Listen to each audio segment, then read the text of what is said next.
Selamat malam kepada kita semua, Ibu Turangan, keluarga Semi, Bapak Pendeta. Selamat malam. Ibu Dela, Ibu Combing, Ibu Sarce, Ibu Telioka, dan juga Saudara Tony dari Parsian. Selamat malam dari Unai. Baik, saudara terkasih, puji Tuhan kita bisa ketemu kembali di dalam bagian walaupun masih dalam aplikasi Zoom, tapi saya yakin roh Tuhan, roh semangat kita berbakti adalah tidak akan turut. Kalau boleh kita tampilkan videonya, sehingga kita bisa tatap muka di dalam kebaktian ini. Baik, kita akan mulai acara kebaktian kita ini. Tapi alangkah baiknya kita berdoa dalam hati kita masing-masing. Kita meminta tuntunan Roh Kudus agar kebaktian kita ini dapat berjalan dengan baik.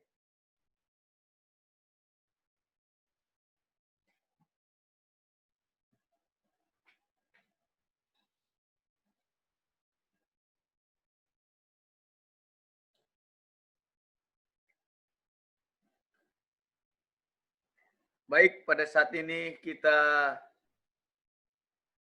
hanya beberapa itu yang saya lihat ya, masih sedikit partisipan kita, tapi baru 13. Tapi saya yakin dan percaya kita akan boleh mengadakan kebaktian dengan sukacita. Selamat malam juga saudara keluarga Potsa, Kira, Tuhan berkati. Selamat malam. Ya, Halo. baik kita. Halo. Halo. Antonio, selamat malam. Baik saudara terkasih, dalam nama Yesus Kristus kita akan mulai kebaktian ibadah Rabu malam ini. Kita akan menyanyi dari lagu Sion nomor 44.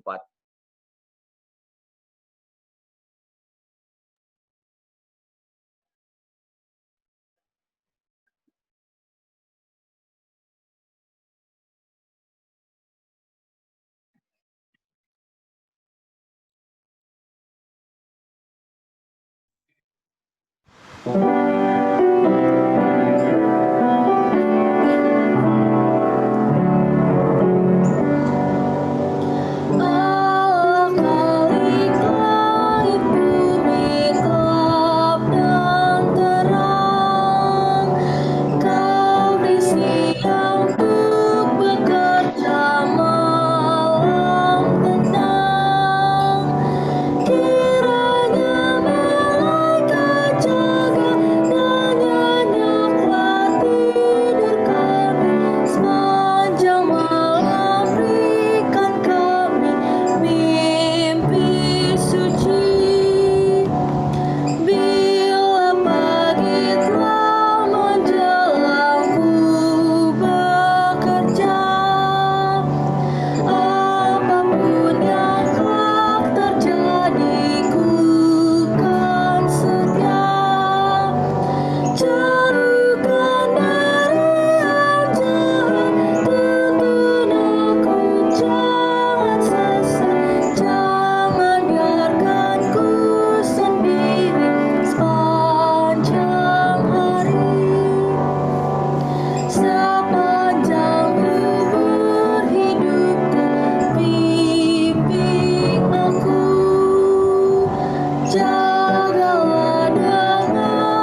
akan berdoa. Ibu Golda Siombing sudah ada? Baik, kalau tidak ada, mari kita berdoa.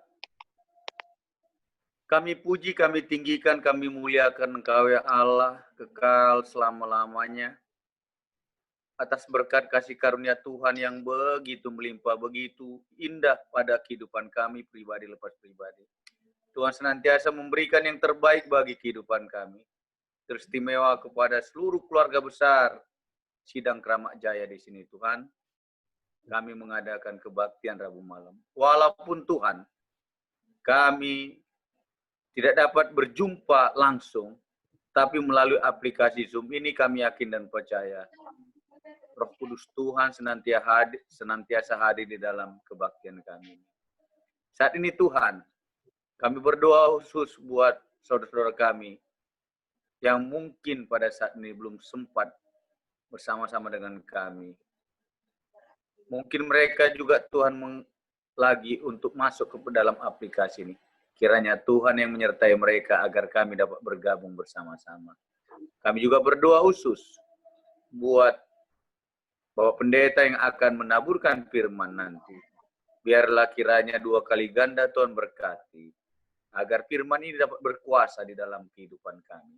Kami juga berdoa khusus buat Dr. Semi yang akan membawakan seminar tentang kesehatan.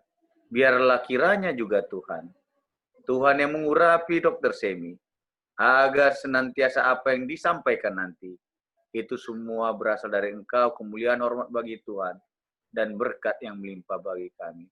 Semuanya partisipan dan anggota jemaat yang ikut di dalam kebaktian Rabu malam ini, Tuhan mengurapi kami satu persatu, agar kasih karunia Tuhan senantiasa hadir di dalam kehidupan kami, di dalam kebaktian ini. Terima kasih Bapa, sempurnakan doa kami. Dalam nama Yesus kami berdoa dan mengucap syukur. Haleluya. Amin. Baik saudara terkasih dalam nama Yesus Kristus, saat ini kita akan mendengarkan lagu pujian yang akan dibawakan oleh keluarga Bapak Dela Takaria.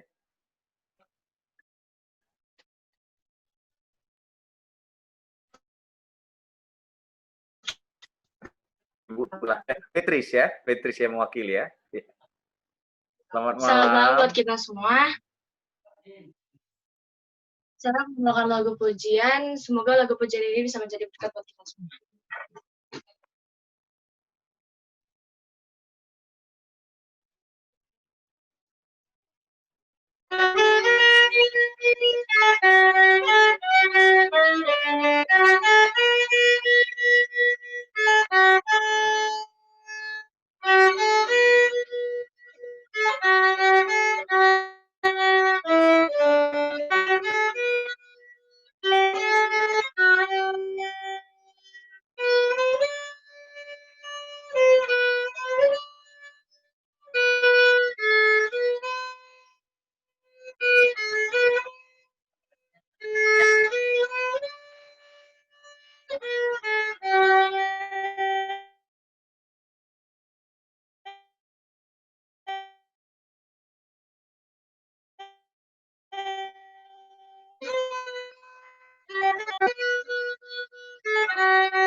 Amin.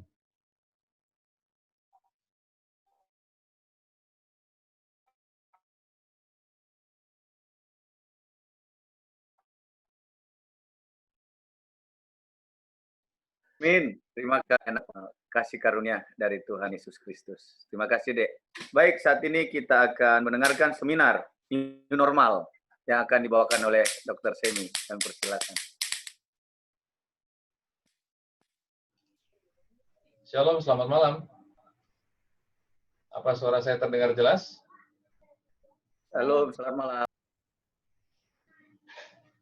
Baik, karena di saya koneksinya sedang agak ada gangguan sedikit, jadi saya cek dulu apakah jelas-jelas suara saya jelas terdengar ya. Kalau jelas boleh tolong lambaikan tangannya. Oke, ya terima kasih, puji Tuhan. Baik, pada malam hari ini yang saya mau bagikan adalah seminar kesehatan yang bertajuk New Normal, tapi ibaratnya lanjutan dari yang pernah saya bawakan hari Rabu sebelumnya. Baik, saat ini kita sering dengar, atau bahkan saya sendiri sudah bagikan tentang materi New Normal Rabu lalu, maka ini adalah kelanjutannya. Saya sebut New Normal lokal. Lokal itu apa artinya? Artinya di tempat di mana kita sering bertemu, komunitas ini ada, yaitu adalah gereja Tuhan, itu gereja Jemaat Keramat Jaya di Tanjung Priok. Baik, pandangan lokalnya adalah secara khusus pada gereja kita. Bagaimana gereja kita bisa dibuka kembali dan menyambut new normal? Itulah yang mau saya sampaikan pada hari ini. Jadi bisa anggaplah ini sebagai sosialisasi bagaimana cara kita bisa bergereja kembali, karena kita sudah sering dengar dan kita mungkin sudah tahu bahwa beberapa daerah dan beberapa gereja mungkin sudah dibuka, beberapa tempat ibadah sudah dibuka. Jadi kita mesti cari tahu bagaimana kita bisa kembali bergereja. Ya.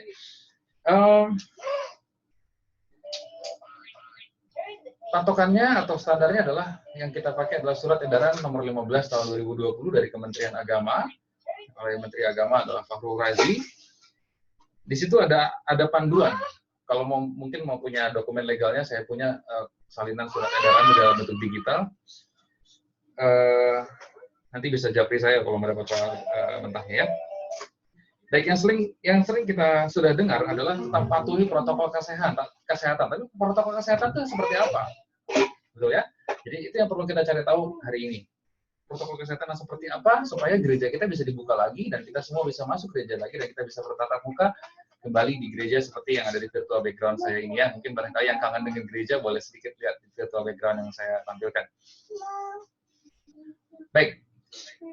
R0 dan syarat pertama di paragraf panduannya adalah R0 dan RT berada di bawah 1. Apa ini maksudnya? RT bukan berarti rumah tangga atau artinya domainnya Ibu Dela Tangkarya, bukan itu maksudnya. R0 adalah seberapa responsif atau seberapa reaktif sebuah penyakit dan dia menularkan ke beberapa orang dalam waktu singkat. Contohnya R0-nya coronavirus pada saat dia pertama kali muncul adalah 3. Artinya satu orang bisa menularkan langsung ke 3 orang dalam waktu cepat. Dan itu angka yang dicoba ditekan. Atau RT sekarang atau R efektif adalah setelah dilakukan treatment, maka didapatlah angka RT atau reaktivitas atau bagaimana penyakit ini menular setelah dilakukan treatment. Treatment itu apa? Bisa PSBB, bisa lockdown, bisa ya pembatasan-pembatasan lain yang sudah dilakukan treatment. Maka hasilnya R0 yang tadinya 3 bisa jadi berapa sekarang? Ya, oke. Bagaimana cara kita tahu R0 atau RT kita berada di bawah 1? Jadi gini, untuk kita bisa membuka gereja kita, itu kita harus melapor ke lingkungan, ke gugus tugas COVID-19, gugus tugas COVID-19 yang sering Bapak Yuniarto ya, sering tayangan di TV, itu kan nasional, tingkat nasional. Tapi gugus tugas itu punya sampai paling kecil adalah tingkat kecamatan. Maka gereja kita harus melapor ke kecamatan, tingkat kecamatan, yaitu Kecamatan Cilincing, itu untuk melapor bahwa kita meminta surat bahwa bisakah kita membuka tempat ibadah kita. Nah, jadi nanti di sana mereka akan rapat dengan forum komunikasi antar umat beragama Dan kalau diputuskan, oke, wilayah ini boleh dibuka tempat ibadah, maka semua masjid, semua gereja, semua tempat ibadah bisa dibuka dengan ketentuan berikutnya setelah ini. Tapi yang pertama adalah itu dulu, melapor ke tingkat kecamatan untuk menanyakan bisa dibuka nggak sih wilayah kita, itu dulu pertama. Nah, syaratnya RT-nya harus di bawah 1. Ya, itu yang saya tampilkan di grafik itu. Dan ini yang penting, Kita semua begitu dengar, wah gereja bisa dibuka, 4 Juni kita bisa kembali beribadah. Kita semua, wah euforia, ayo kapan kita masuk gereja, semua senang.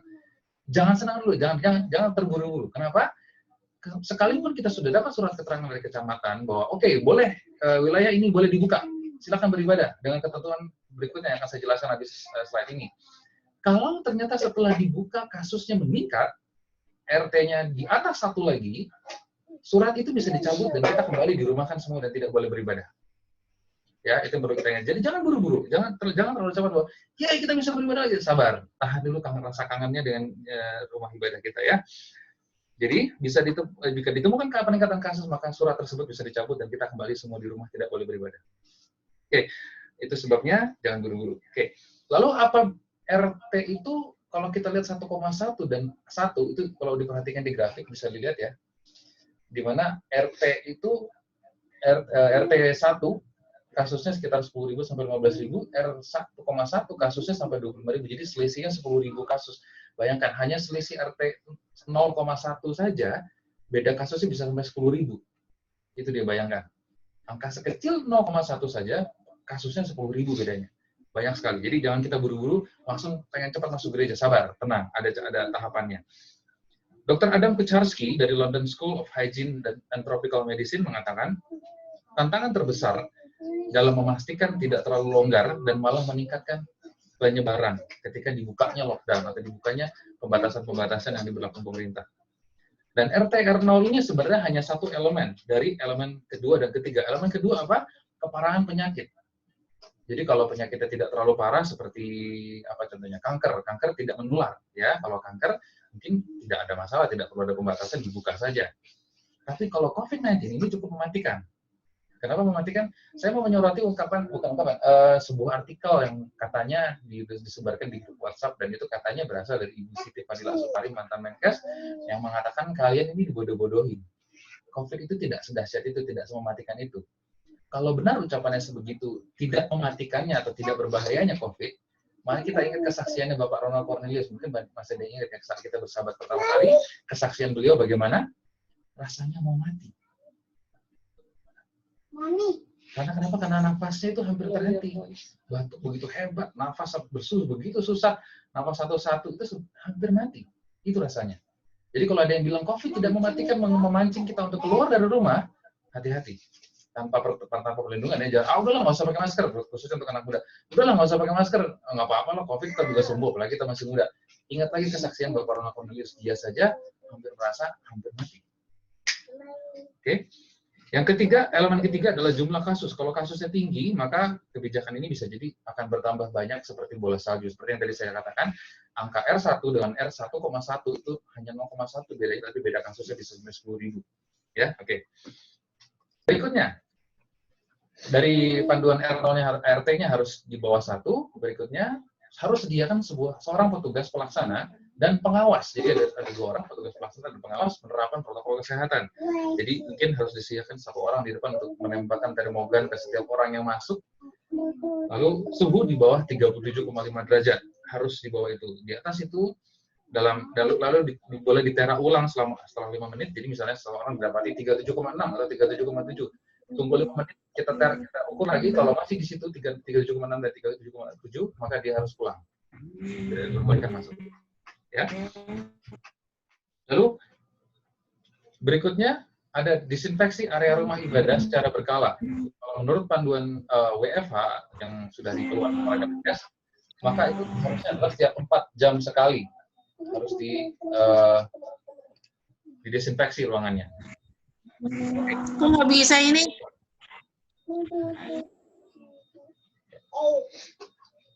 Oke, lanjut. Oke, sediakan tempat cuci tangan atau hand sanitizer atau keduanya. Ini disebut dengan dan atau. Jadi kita sediakan tempat cuci tangan karena ini yang lebih efektif, dan juga sanitizer karena mungkin kita tidak bisa dari sepanjang beribadah kita megang handle pintu, kita cuci tangan ke tempat cuci tangan, lalu kita memegang buku lalu kita cuci tangan. Jadi lebih baik ada sanitizer gitu. Jadi supaya kita tidak bolak-balik ke tempat cuci tangan. Jadi cuci tangan sesering mungkin habis kita menyentuh benda atau apapun ya. Pembatasan tempat duduk yang juga berakibat pada pembatasan jumlah jemaat yang boleh hadir. Jadi jaraknya diasumsikan adalah anjurannya dari surat edaran Kementerian Agama ini adalah 1 meter. Tapi sebenarnya kalau Kementerian Kesehatan bilang 2 meter, memang betul karena satu droplet itu bisa bertransfer 1,5 meter. Apalagi ketika kita menyanyi, ya itu bisa lebih jauh. Jadi 1,5 meter. Jadi amannya adalah kita buat 2 meter yang berakibat kursi jemaat kita yang begitu panjang itu harus disekat mungkin hanya bisa 2 atau 3 orang duduk dalam satu kursi. Ya, dengan kita punya kursi hanya 11 kursi, kalau 22 kursi, Ibu Turangan pernah sampaikan, maka hanya bisa 2 sampai 3 orang yang duduk dalam satu kursi kemungkinan. Lalu dikatakan persingkat waktu ibadah. Persingkat waktu ibadah tanpa mengurangi esensi dari ibadah. Lalu yang ketiga, hanya boleh 20% dari kapasitas total rumah ibadah dan maksimal 30 orang. Ini termasuk untuk upacara-upacara yang penting seperti pernikahan, lalu ada upacara hari-hari keagamaan yang mungkin dirayakan di tengah-tengah periode ini, maka maksimal 30 orang. Ya, dengan rentang 2 meter per orang antar manusia.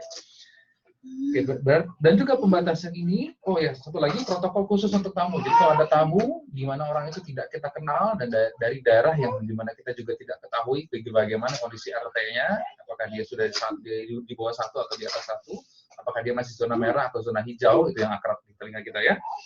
Itu perlu perlakuan khusus. Jadi mungkin dia diberi tempat duduk terpisah, lalu dia diberi jarak agak jauh dari yang lain, itu untuk tamu. Lalu pembatasan ini juga berlaku untuk anak-anak. Jadi dikatakan anak-anak kalau bisa tidak perlu hadir dulu. Anak-anak menurut WHO adalah usia di bawah 19 tahun. Menurut Undang-Undang Nomor 23 tahun 2002, anak-anak adalah di bawah usia 18 tahun. Jadi sampai Aldo, Beatrice, Sesi, Putri itu belum boleh hadir karena mereka masih kategori di bawah 19 tahun dan di bawah 18 tahun. Ya. Lalu lansia juga tidak diperbolehkan hadir karena menurut WHO itu lebih rentan terhadap penularan penyakit COVID-19 dan panduan WHO untuk lansia adalah 60 tahun. Menurut Departemen Kesehatan, panduannya adalah 55 sampai 65 tahun sudah termasuk lansia dini. Ya, berarti yang jemaat yang berkategori usia di atas 55 tahun sudah disarankan untuk jangan datang ke gereja sekalipun gereja sudah diperbolehkan beribadah. Yang ketiga, bagi mereka yang memiliki penyakit bawaan yang beresiko tinggi terhadap COVID-19, apa aja? Saya ambil dari alodokter.com adalah pertama PPOK atau penyakit paru obstruksi kronis yang disebut juga asma, bisa juga disebut asma. Itu kalau bisa jangan ke tempat ibadah dulu, karena begitu dia kena COVID-19 penyakit itu akan tambah berat. Ya. Penyakit kardiovaskular, jantung, hipertensi, stroke bagi jemaat yang punya pasien mengidap kena penyakit-penyakit tersebut, resiko kematiannya lebih tinggi pada pasien-pasien tersebut karena imunnya lebih rendah pada pasien hipertensi, penyakit stroke, dan juga penyakit jantung. Lalu berikutnya penyakit diabetes. Karena apa? Karena sekali seseorang berpenyakit diabetes, dia memiliki masalah dalam penyembuhan luka. Sementara kita ketahui COVID-19 menyebabkan luka dalam paru-parunya, maka luka itu akan susah sembuh, maka penyakit pada seorang diabetes akan jauh lebih berat. Lalu gagal ginjal. Kenapa gagal ginjal? Apa hubungannya sama COVID-19? Karena ternyata didapati beberapa pasien COVID-19 mengalami gagal ginjal, padahal dia tidak punya penyakit ginjal sebelumnya. Nah, ini juga masih diteliti bagaimana mekanismenya seperti sana karena terus terang COVID-19 ini adalah penyakit baru, virus baru. Jadi masih banyak hal-hal baru yang masih harus perlu diteliti. Tapi karena para peneliti mengambil garis kesimpulan bahwa kalau ada punya gangguan ginjal jangan dulu datang ke tempat umum. Lalu yang terakhir kanker. Penyakit kanker kenapa juga nggak boleh sekalipun tidak berpengaruh secara langsung menular kankernya, tapi penurunan sistem kekebalan tubuh pada seorang penyakit yang mengidap penyakit kanker akan menyebabkan dia lebih rentan terkena terhadap penyakit COVID-19 ini. Jadi, sekalipun gereja sudah dibuka, pemerintah sudah menyatakan silakan boleh beribadah dengan panduan protokol kesehatan. Inilah protokol kesehatan yang harus kita patuhi, yang artinya banyak sekali anggota jemaat yang mungkin belum bisa masuk langsung ke gereja. Ya. Berikutnya kita harus gunakan masker dan juga mungkin pelindung wajah sejak dari rumah, selama di perjalanan, sampai di tempat ibadah, dan selama beribadah sampai kita pulang. Ya, itu harus kita kenakan maskernya. Ini saya berikan satu masker unik. Mungkin kalau kita mau tetap wajah kita terlihat seperti aslinya, mungkin kita bisa kenakan masker seperti yang dikenakan oleh Menteri Dalam Negeri kita, Bapak Tito Karnavian.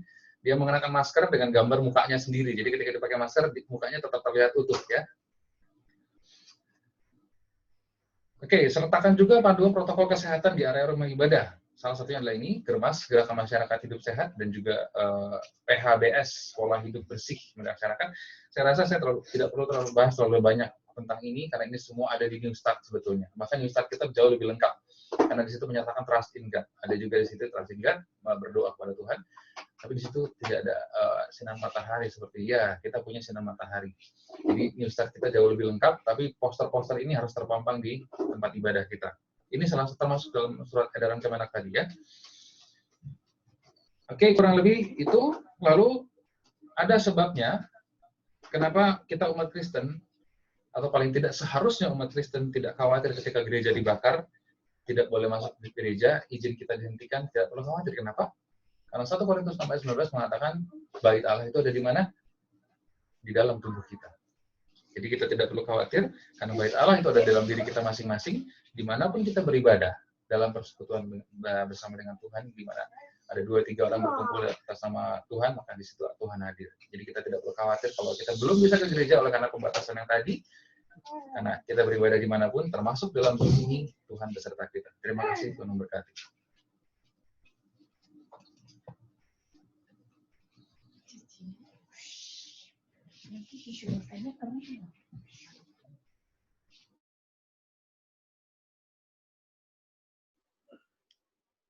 Baik, terima kasih Dr. Semi. Mohon maaf, laptop saya agak ada gangguan, handphone saya juga gangguan. Siap Om, siap Om. Jadi saya pakai ini. Iya. Iya, jadi terima kasih Dr. Semi. Bagaimana kita bisa mensikapi new normal, ya. Walaupun saya kategorinya adalah yang tidak bisa ke gereja karena saya penderita asma, dan saya yakin biarlah kiranya virus tak berlalu untuk nanti normal. Jadi kita bukan pakai new normal, mungkin normalnya nanti bisa saya pribadi atau yang lain. Baik, terima kasih. Tuhan Yesus memberkati kita. Amin. Amin. Iya. Baik, saat ini kita akan mendengarkan kesaksian. Mungkin ada di antara kita ingin bersaksi bagaimana penyertaan Tuhan, perlindungan Tuhan kepada kehidupan kita. Untuk ini kami persilahkan.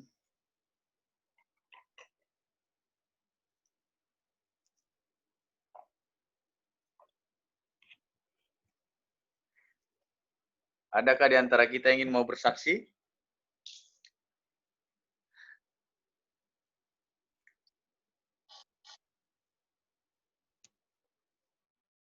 Mungkin Saudara Tony kali, ya. Saudara Tony boleh bersaksi, Saudara Tony dari Unai? Apakah ada kesaksian Saudara Tony? Ada Pak, ada. Boleh. Ya, silakan Saudara Tony. Shalom, selamat malam bagi kita semuanya. Selamat malam. Dan bila mana Tuhan itu sungguh sangat baik. Sudah berapa bulan ya? Sudah ada 5 bulan ya kita nggak bertemu lagi ya. Saya datang ke Jakarta itu pada tahun 2019 yang lalu. Pas tepatnya itu bulan Desember. Nah, ya akhir-akhir ini kita sudah tahu ya bagaimana COVID nanti menyebar ke seluruh wilayah dunia ya. Tapi bukan gimana ya, bukan mengajak untuk khawatir untuk diri saya. Justru inilah menjadi tantangan untuk banyak pelayanan yang kami harus lakukan di UNE ini. Tapi saya nggak tahu memang ini bisa kami buat pelayanan, padahal kami nggak bisa dibebaskan keluar kemana-mana. Tapi puji Tuhan, Mungkin iman kita diuji di sini, bagaimana kita untuk mencari jiwa-jiwa yang harus diselamatkan. Ada kawan saya yang baru datang ke Unai, dia prakuliah. Latar belakangnya itu non-Advent. Dia belum dibaptis sama sekali dan tidak menerima kebenaran. Jadi lalu saya tanya, Tujam, kamu datang ke Unai ini untuk apa? Mau kuliah? Oh, mengambil jurusan apa? Pendeta. Wah, udah dibaptis? Belum. Jadi bagaimana kalau kita belajar sama-sama? Saya bilang kepada kawan saya itu, dia bilang,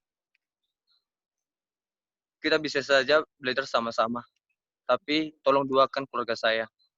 Karena keluarga saya juga butuh untuk menerima kebenaran ini. Saya bilang kepada dia, jangan khawatir, saya juga begitu. Saya adalah generasi pertama dari keluarga saya yang menerima kebenaran ini.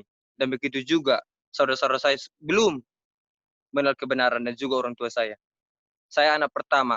Saya punya saudara itu 7. Jadi kami 8 bersaudara. Jadi hanya Advent satu-satunya hanya adalah saya, aku bilang. Lalu dia terkejut. Jadi abang mau ngambil jurusan apa tahun ini? Doakanlah, saya mau ambil jurusan pendeta. Oh, jadi orang tua sudah tahu, belum tahu sampai saat ini, tapi doakanlah. Tapi saya udah punya rencana waktu itu untuk jual buku ke Sumatera untuk memenangkan orang tua saya. Tapi tidak jadi, cuma gara-gara wabah corona ini. Mungkin adalah rencana Tuhan untuk mempertemukan kita, bagaimana kita sharing-sharing untuk kebenaran ini. Jadi saya bilang, kapan ada waktumu untuk belajar kepada kita? 2 minggu kemudian, itu pada tepatnya itu bulan 5 yang lalu, pas tanggal berapa ya? Tanggal 21. Jadi kami sering-sering Alkitab. Jadi datang kakaknya, Bang, minta tolonglah, doakan dulu orang tua kami juga, belum mengenal kebenaran. Saya pasti doakan. Tapi bagaimana adik kita ini? Apakah dia udah siap untuk menerima kebenaran? Sudah siap katanya. Baik. Jadi kami belajar. Padahal di kosannya itu cuma hanya dia sendiri. Jadi abang-abangnya nggak ada. Jadi dia bilang lah, abang boleh nggak tinggal di sini? Terus aku bagaimana? Nanti kalau ketahuan sama yang punya kos, nanti kita bisa diusir dari sini. Nggak apa-apa, saya yang bayar di sini. Jadi selama seringnya waktu, kami belajar sama-sama, dia nggak di sini. Dia ada urusan sama Bapak Pendeta. Dan pada akhir ini, pada minggu ini, mudah-mudahan dia ikut dibaptis, kita doakanlah dia. Jadi dia bilang sama saya. Terus dia bilang, ya saya juga mau nangis juga kan. Tentang orang tuanya, orang tua saya juga belum mengenal kebenaran juga kan. Jadi susah kali bagaimana menerapkannya. Ya saya bilang lah, marilah kita sama-sama berdoa. Bilang. Dan juga doakan saya, dan begitu juga keluarga saya doakan keluargamu juga yang belum mengenal kebenaran. Samanya kita. Saya juga latar non-Advent, tapi ini tugas kita. Tapi dia, puji Tuhan lah, dia menerima kebenaran itu hanya menunggu dibaptis. Kita doakanlah dia. Dan begitu juga abangnya mendukung saya kan. Akhirnya pada 2 minggu yang lalu, dia bilang, Bang, saya sudah siap dibaptis katanya. Oh, puji Tuhan, aku bilang. Tapi satu syarat, kalau kamu nanti dibaptis, banyak tantanganmu nanti. Tapi saya doakan kepadamu nanti, sangat banyak kali ujian. Mungkin dari keluargamu lah, mungkin dari suasanamu lah. Karena ini nggak gampang. Seperti saya juga, baru dibaptis, Bapak Pendeta udah bilang sama saya, jika kamu nanti dibaptis, kamu akan banyak tantangan. Ternyata memang betul, mempertahankan hanya 2 hal ini, hari Sabat sama makanan. Hanya itu aja, sangat susah kali. Tapi puji Tuhan, mungkin dua-dua kita semua saya bisa dapat bertahan sampai sekarang. Tapi mohon didoakan saya supaya tetap bertahan juga. Dan begitu juga saudara kita ini dari Kupang, namanya Rizal. Tolong kita doakan supaya dia dimenangkan dan dia rindu juga untuk menjadi seorang hamba Tuhan. Tapi banyaklah kesaksian perbincangan selama 1 bulan ini. Tapi saya dengar juga dari kampung saya, kenapa nggak datang? Ya mohon maaf, kami nggak diizinin untuk jual buku ke Sumatera. Mungkin lain waktu aja lah, aku bilang. Tapi doakan saya, bagaimana saya berjuang di tanah rantau ini. Tapi saya nggak kasih tahu apa saya kuliah gitu. Saya nggak kasih tahu kepada orang tua saya. Saya nggak tahu, kasih tahu juga saya menerima kebenaran ini. Saya belum kasih tahu. Tapi Tuhan punya rencana di balik masalah ini memang.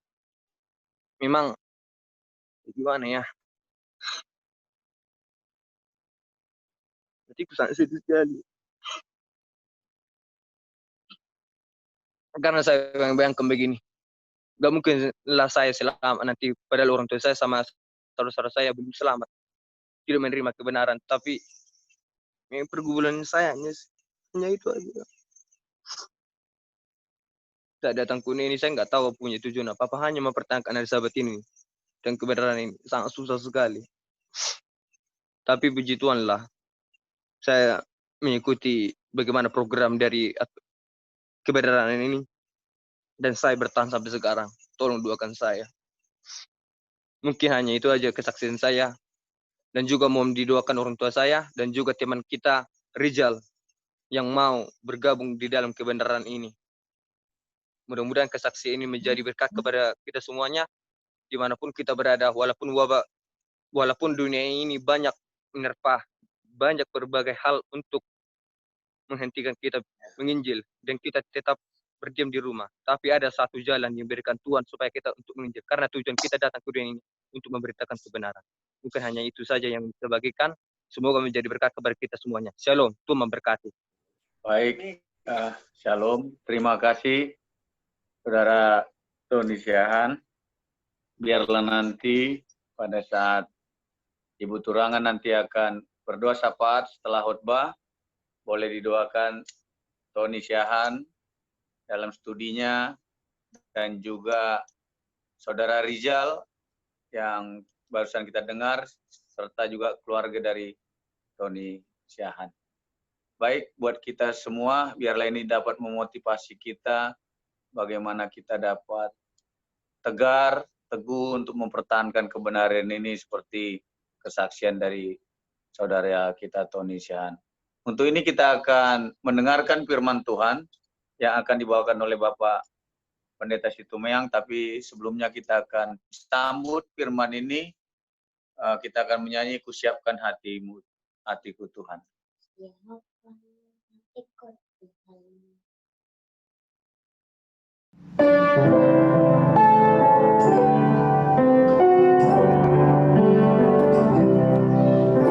Kusiapkan hatiku Tuhan untuk dengar firman-Mu saat ini.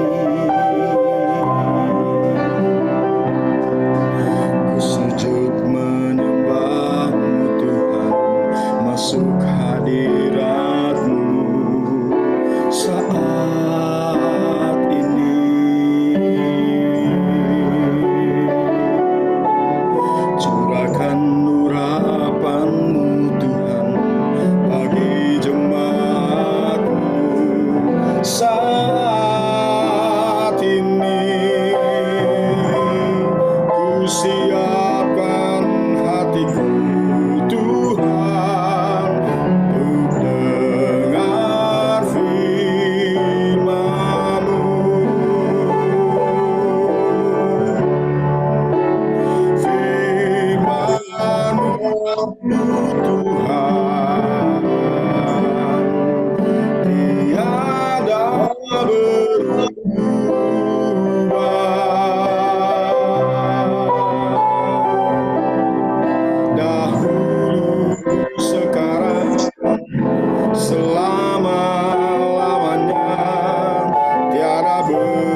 hatiku Tuhan untuk dengar firman-Mu.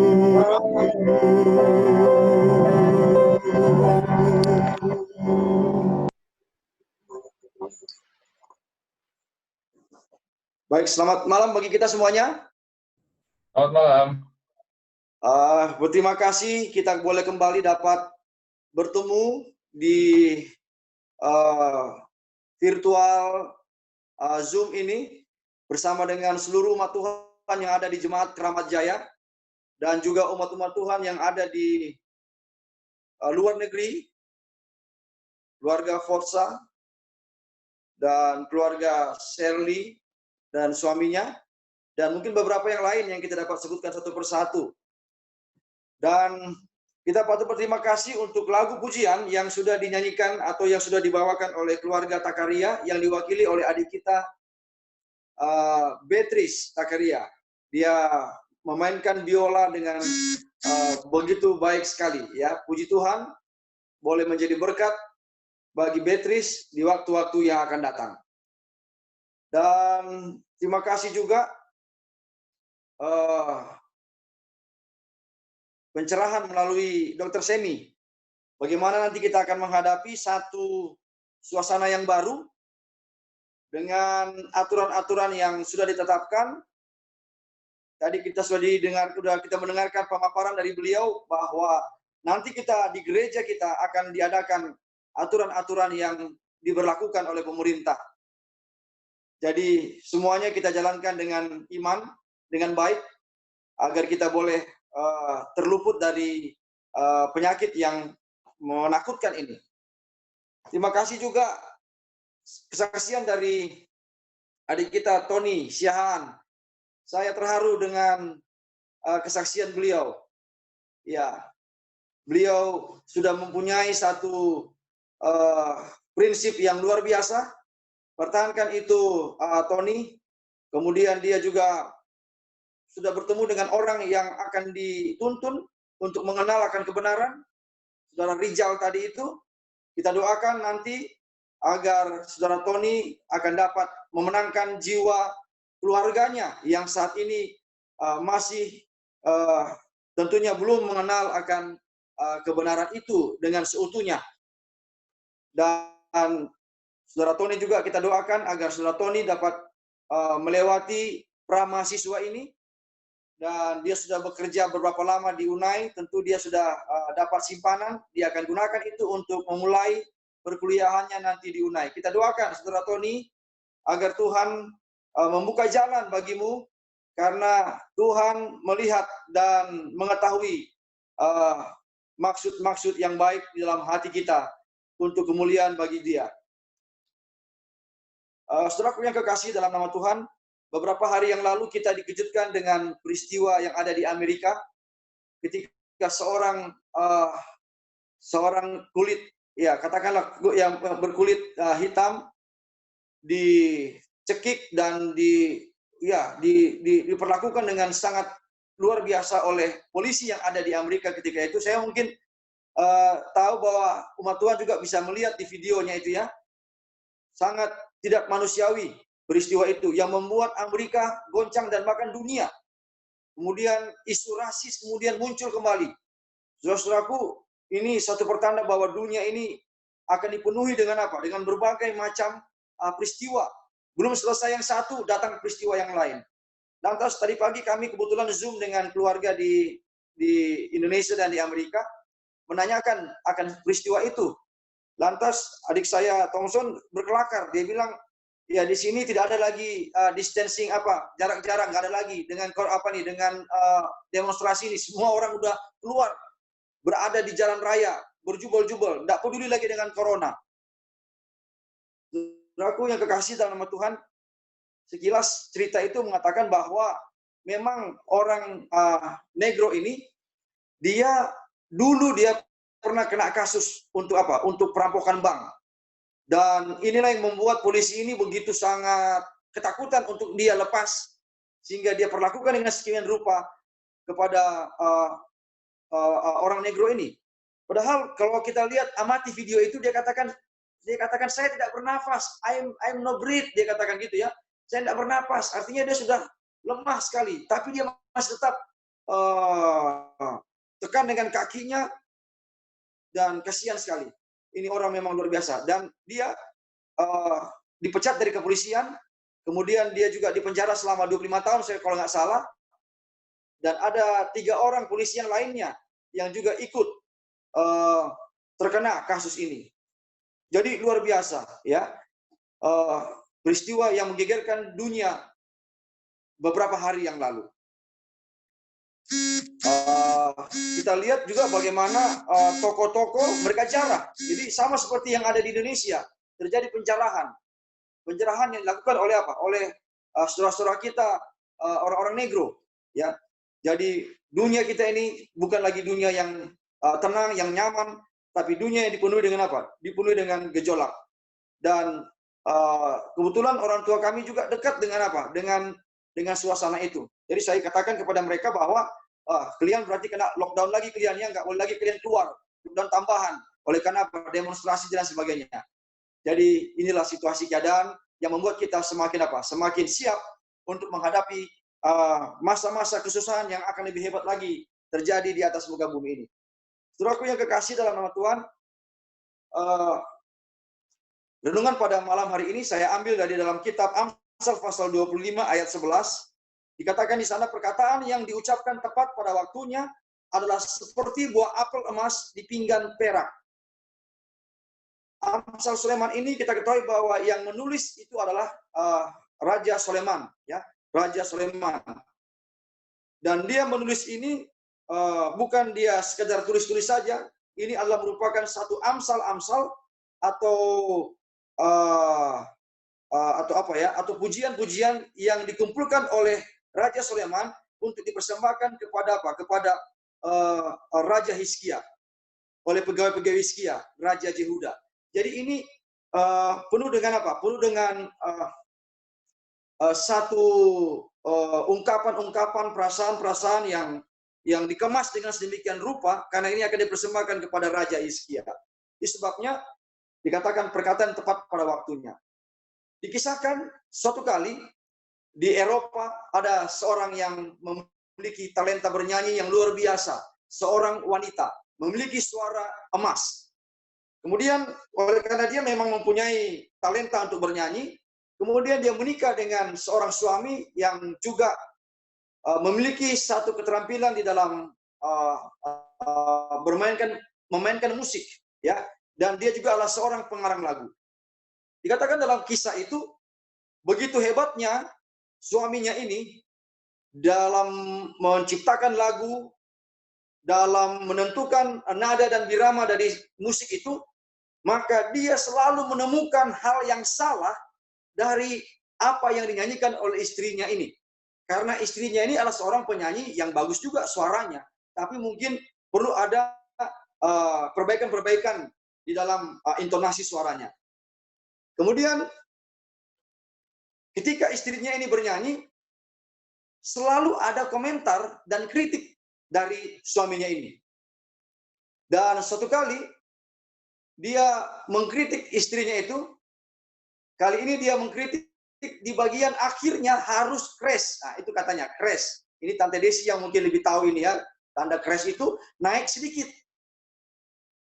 Dan komentar-komentar pedas yang dilontarkan oleh suaminya ini kepada istrinya ini membuat istrinya ini menjadi tidak antusias untuk mau menyanyi.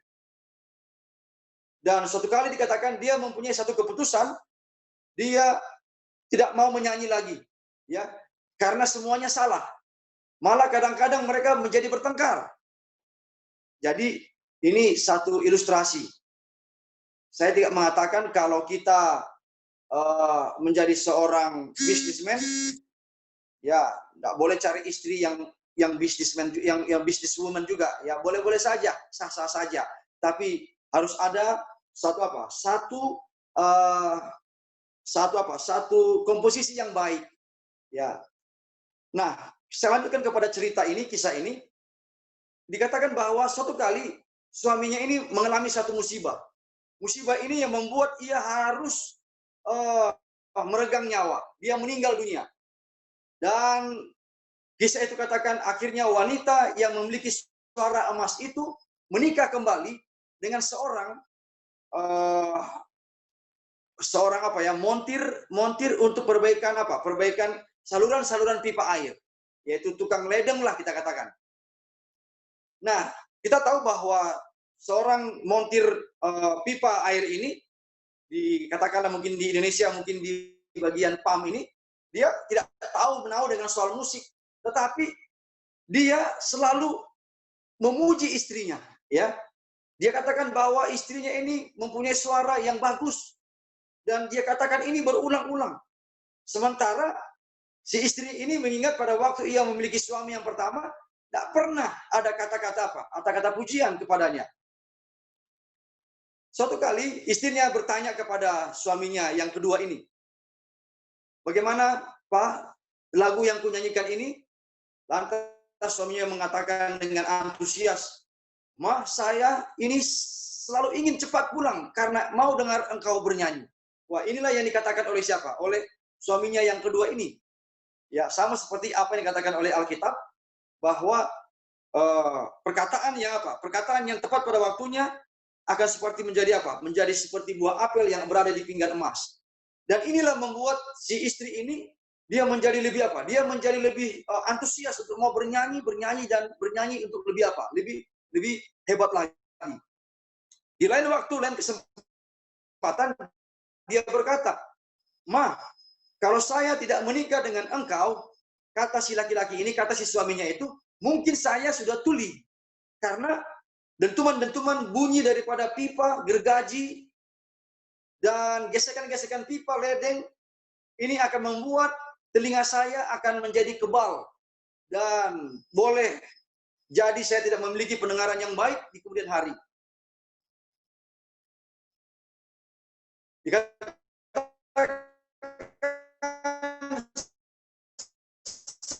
"Sebelum saya menikah denganmu, tetapi sekarang setelah saya menikah dan sering mendengarkan engkau bernyanyi, lagumu lah yang terngiang-ngiang di dalam pendengaranku." Wah, mendengarkan perkataan ini, istrinya ini begitu sangat bersuka cita. Dia seperti tersanjung. Dan hal ini dikatakan membuat dia memiliki kegemaran bernyanyi. Ketika ia mandi, ketika ia memasak, dia selalu bernyanyi. Tanpa disadarinya, dia berlatih, dan akhirnya dia pun masuk kepada studio rekaman dan mengeluarkan kaset berbagai volume pertama, volume kedua, dan terusnya. Dan akhirnya masyarakat menyambut baik apa yang dilakukan oleh wanita ini. Ini lihat satu ilustrasi yang simpel, yang sederhana. Hanya pujian pujian yang bukan dibuat-buat, pujian yang memang betul-betul memuji. Karena apa? Karena talenta karunia yang dimiliki oleh wanita istrinya ini. Jadi mari kita melakukan ini dengan tulus hati kita, maka ini akan mendatangkan sukacita kepada orang yang mendengarkan pernyataan kita kepada apa yang dia miliki. Wanita ini akhirnya menjadi penyanyi terkenal, dan dia terkenal bukan pada saat suaminya seorang ahli musik, tetapi pada saat suaminya seorang tukang ledeng yang memberinya sedikit demi sedikit pujian ketika dia bernyanyi. Mari kita coba melakukan ini, melakukan pujian-pujian. Ya, sama seperti yang dilakukan oleh Beatrice. Beatrice sudah memainkan alat musik dengan baik, kita berikan pujian, apresiasi. Karena itu akan mendatangkan satu sukacita, satu motivasi yang baru baginya untuk memperdalam ilmu untuk memainkan biola dengan lebih baik. Begitu juga dengan Tony. Tony yang sudah memiliki kesaksian, bagaimana dia menginjil, bertukar pikiran dengan Rizal. Gunakan itu, dan kita apresiasi itu, agar itu memang betul-betul akan menjadi satu semangat motivasi bagi Tony Siahaan untuk bersaksi bagi keluarga yang belum mengetahui, mendengarkan akan kebenaran itu. Saudaraku yang kekasih dalam nama Tuhan, sedikit pujian memberikan penerimaan. Sedikit pujian memberikan rasa diterima. Memberikan dorongan, semangat untuk melakukan hal yang baik dan lebih baik lagi. Inilah yang akan kita lihat dalam kehidupan kita di kedepan hari ini. Kita akan melihat prestasi demi prestasi akan kita ukir akan kita raih ketika kita saling menghargai, saling memotivasi, dan saling saling memberikan pujian yang positif. Sedikit pujian dapat membuat seorang bisa meraih prestasi tertinggi. Omelan, bentakan, kecaman, amarah, atau kritik sesungguhnya tidak akan banyak mengubah. Saudaraku, kita sering sekali mengatakan bahwa kritik itu kritik membangun. Ya, sah-sah saja orang mengatakan demikian. Tetapi menurut survei yang dilakukan, kebanyakan kritik itu bukan membangun, malah malah merongrong, malah menghancurkan. Jadi, mari kita coba menggunakan kata, kalimat, ataupun pernyataan yang positif. Sekalipun mungkin ada hal-hal negatif yang dilakukan oleh teman sahabat kita ini. Tapi kita katakan yang baiknya, yang positifnya dari orang itu. Sehingga itu akan meningkatkan kemampuannya untuk melakukan hal yang lebih baik lagi di kedepan hari ini. Suatu kali, ada seorang tukang roti di sebuah desa yang kecil. Karena dia adalah seorang pembuat roti, dia memerlukan mentega untuk mengelola rotinya ini. Dan pada waktu ia membeli sekilogram mentega itu dari seorang petani, dia mempunyai satu kecurigaan. Kalau timbangan daripada bapak penjual mentega ini tidak tepat 1 kilogram. Dan memang berapa kali dia coba timbang dengan timbangannya, tidak tepat. Ya, tidak tepat ukurannya 1 kilogram. Lantas dia yakin dengan seyakin-yakinnya bahwa bapak petani ini yang menjual mentega ini telah melakukan kecurangan kepadanya. Kemudian dia pergi melapor kepada seorang hakim yang ada di desa itu, dan petani itu diajukan ke dalam sidang pengadilan. Pada saat sidang, hakim berkata kepada petani, hakim itu katakan, Pak petani, tentu kamu mempunyai timbangan untuk menjual mentega ini. Herannya, bapak petani ini katakan, tidak tuan. Saya tidak memiliki memiliki timbangan menurut bapak petani ini. Lalu bagaimana kau bisa menimbang mentega yang kau jual itu? Tanya hakim kepada bapak petani itu. Lantas petani itu menjawab, mudah sekali Pak, saya untuk apa? Saya untuk menjelaskannya. Pak Hakim, untuk menimbang 1 kilogram mentega, saya membuat penyeimbangnya itu roti yang seberat 1 kilogram yang sudah aku beli dari tukang roti itu. Jadi dia beli petani itu beli roti itu dari Dari tukang penjual roti itu. Sementara tukang roti itu membeli mentega dari bapak petani ini. Jadi mereka saling simbiose mutualisme, saling menguntungkan. Tetapi dikatakan dalam kehidupan kita, dalam Lukas 6 ayat 31, sebagaimana kamu kehendaki supaya orang perbuat kepadamu, perbuatlah juga demikian kepada mereka. Ada banyak contoh yang kita dapatkan dalam kehidupan kita ini. Bentuk-bentuk kekesalan kita kepada orang lain yang berasal dari sikap kita sendiri kepada orang lain. Ya, jadi itu sebabnya mari kita berpikiran yang positif, melihat hal yang baik dari teman kita, lalu kita kita doakan dia, lalu kita motivasi dia supaya hal yang baik yang mungkin sedikit yang dia miliki itu dapat dia kembangkan dengan lebih dengan lebih hebat lagi. Karena ada kita yang memberikan yang memberikan pujian yang pujian yang jujur, pujian yang sungguh-sungguh kepadanya. Saudaraku yang kekasih, ini adalah merupakan satu pelajaran kepada kita pada malam hari ini, agar kita boleh melakukan sesuatu yang ingin orang lain perbuat kepada kita. Ilustrasi yang terakhir yang mau saya sampaikan adalah suatu kali ada seorang anak laki-laki dan seorang anak perempuan sedang bermain bersama-sama. Mungkin mereka bertetangga. Kemudian anak laki-laki ini memiliki koleksi kelereng. Sementara anak wanita ini memiliki beberapa permen. Lantas mereka mempunyai satu kesepakatan kalau anak laki-laki ini berjanji akan memberikan semua kelereng yang ada padanya kepada anak perempuan ini. Kemudian adik perempuan ini juga mempunyai satu komitmen akan memberikan kepada anak laki-laki ini semua permen yang ia miliki. Lantas anak laki-laki ini mempunyai satu niat yang tidak baik. Dia sembunyikan beberapa kelereng yang besar, yang paling indah, yang ia sukai untuk disimpan. Lalu dia kasih kelereng-kelereng yang kecil-kecil ini kepada anak perempuan ini. Tetapi anak perempuan ini tidak. Dia berikan semuanya permen yang ada padanya. Karena ini adalah merupakan satu janji, satu kesepakatan mereka. Malamnya, ketika anak perempuan ini tertidur dengan tenang, dengan damai, anak laki-laki ini dia tidak bisa tidur. Karena apa? Karena dia bertanya-tanya dalam hatinya. Apakah anak perempuan itu tadi menyembunyikan beberapa permen yang sama seperti yang saya sembunyikan beberapa kelereng yang terbaik di dalam apa? Di dalam tempat penyimpanannya. Jadi pelajaran yang kita ambil di sini adalah anak laki-laki ini mempunyai pikiran negatif kepada anak perempuan itu. Karena dia sendiri seorang yang negative thinking. Dia seorang yang tidak jujur. Dia masih menyembunyikan hal-hal yang baik, kelereng yang baik ini. Dan dia berikan kelereng-kelereng yang kecil-kecil kepada anak perempuan ini. Tetapi anak perempuan ini, dia tidur dengan tenang. Dia tidur dengan damai pada malam hari itu. Sementara anak laki-laki ini tidur dengan penuh dengan apa? Penuh dengan kegelisahan. Pelajarannya, jika Anda tidak memberikan 100% yang terbaik dalam satu hubungan, Anda juga akan meragukan apakah orang lain telah memberikan 100% juga kepada Anda. Jadi ini hukum apa? Ini hukum sebab akibat. Ini juga hukum yang terjadi dalam kehidupan kita. Kalau kita mempunyai pikiran negatif kepada seseorang, maka hal-hal negatif itulah yang akan terus menjadi bagian dalam pikiran kita dan akan mengganggu hubungan kita kepada orang yang di mana kita ada apa? Ada keterkaitan.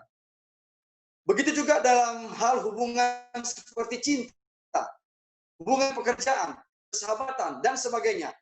Berikan 100% diri Anda. Dan untuk semua hal yang Anda lakukan, itulah dengan damai. Jadi kalau kita yakini, kita jalankan, maka kita akan berjalan atas kejujuran. Karena kita telah memberikan hidup kita dengan sepenuhnya kepada Yesus, Tuhan yang telah mengasihi kita. Integritas adalah berani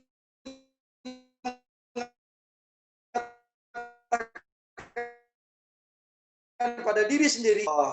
Tiga ilustrasi ini, tiga pelajaran ini akan menjadi bagian dalam kehidupan kita. Kita menjadi orang-orang yang mempunyai integritas, orang-orang yang mempunyai komitmen 100%, tidak setengah-setengah, tidak separuh-separuh. Kemudian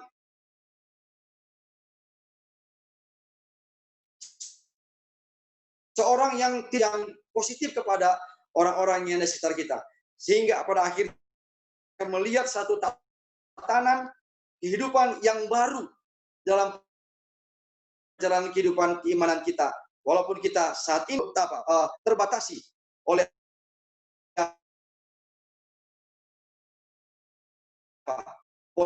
situasi keadaan ini. Kiranya Tuhan akan memberkati kita yang sudah bergabung pada malam hari ini. Mari kita melakukan bagian-bagian kita dengan setulus hati kita, 100% all out, sehingga akhirnya kita akan menerima 100% juga, all out juga Allah akan berikan kepada kita, membalas kebaikan-kebaikan yang kita sudah lakukan. Tuhan memberkati kita adalah doa dan harapan kita pada malam hari ini.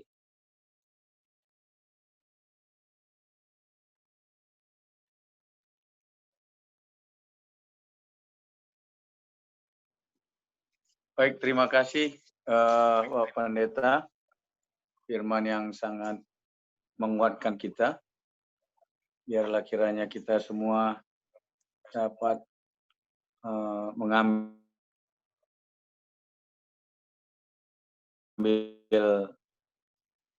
arti yang sangat indah di dalam firman yang barusan kita dengar. Bahwa kita bisa mengatakan selalu memuji orang, dan kita ingin kita perbuat apa yang ingin orang lain perbuat bagi kita, dan juga kita mempunyai satu pikiran yang senantiasa berpikir positif pada semua orang. Baik, saudara terkasih, saat ini kita akan mengadakan doa,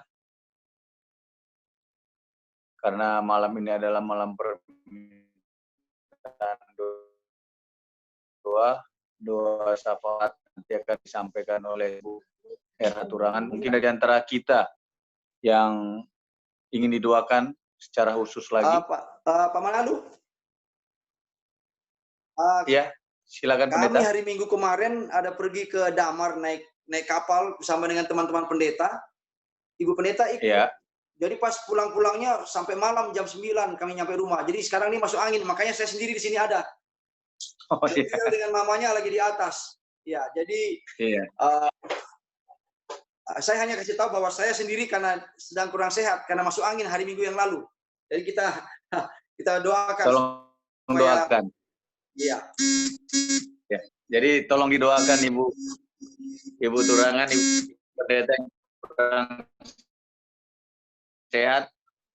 Begitu juga dengan saya. Jadi saya ini kemarin ya biasa olahraga, jadi kumat. Jadi agak susah saya berjalan atau kalau juga jongkok saya susah. Ya tolong didoakan agar cepat sembuh Ibu Turangan. Ada lagi di antara kita saudara terkasih? Dari Ibu Depinwenas mungkin ada yang mau didoakan? Ibu Saudari Nurpina ada? Ira ada yang tetap kita doakan ya Ibu Turangan, Ira, agar apa yang diidam-idamkan, buah kasih dapat terwujud, Tuhan memberikan. Ibu Siombing, ada yang mau didoakan? Kesehatan kali Bu ya? Mama Caci, ada yang mau didoakan? Tolong doakan Gabe ya, Ibu R. Oh ya, Gabi. Terima kasih. Ya. Saudara Gino, selamat malam. Ada yang mau didoakan Saudara Gino?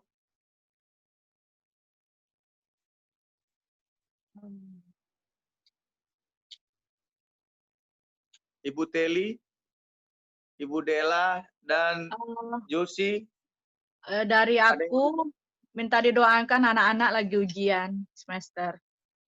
Oh, anak-anak ya, lagi ujian semester ya. Iya. Boleh didoakan. Biasa Pak Karya, biasa masih kantina sama Lui. Iya. Iya. Kita doakan agar aman terkendali karantinanya. Ibu Teli ada yang mau didoakan? Josi Siregar ada yang mau didoakan? Tadi saya lihat Kak Desi juga ada yang mau didoakan. Baik, kalau tidak ada lagi seperti biasa Ibu Turangan, pokok doa kita sepanjang minggu ini? Ada yang tahu? Om Mawar Banaran. Om Mawar Banaran. Baik, kalau tidak ada lagi seperti doakan juga Ibu Turangan. Ya, rencana Yosima yang akan menikah, karena ini sepertinya tertunda lagi, tapi boleh kita doakan agar segala sesuatunya dapat berjalan dengan lancar. Tapi untuk tanggal 6 ini, baptisan tanggal yang rencana kita di tanggal 7 atau baptisan tanggal 6, pernikahan tanggal 7, tanggal 6, sepertinya nggak bisa dilaksanakan. Jadi boleh kita doakan juga. Orang-orang yang sakit mungkin Ibu Turangan juga ada tahu. Adik kita Gabi dan kita semua, firman yang baru ditaburkan ke Pak Pendeta juga Dr. Semi.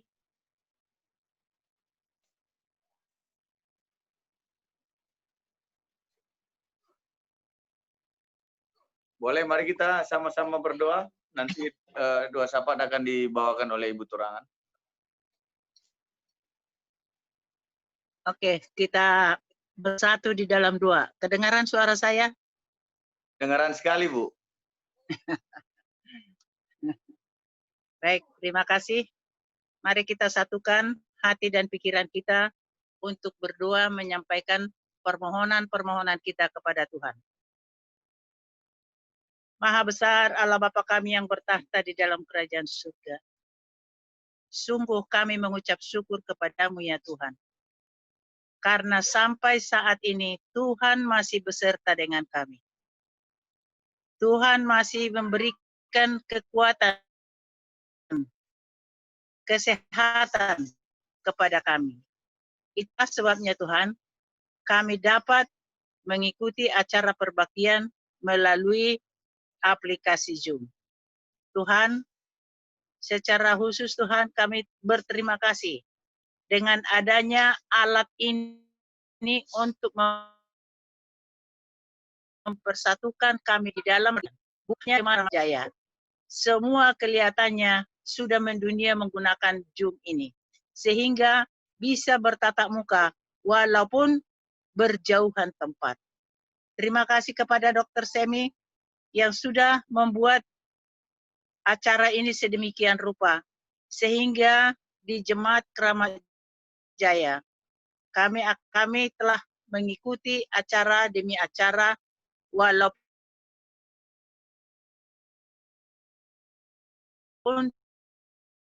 tidak bisa bersatu firman Tuhan yang sudah dibagikan oleh Bapak Pendeta. Semua ilustrasi-ilustrasi itu kiranya itu dapat menjadi bahagian daripada kehidupan kami. Karena kami sebagai manusia mempunyai kelemahan.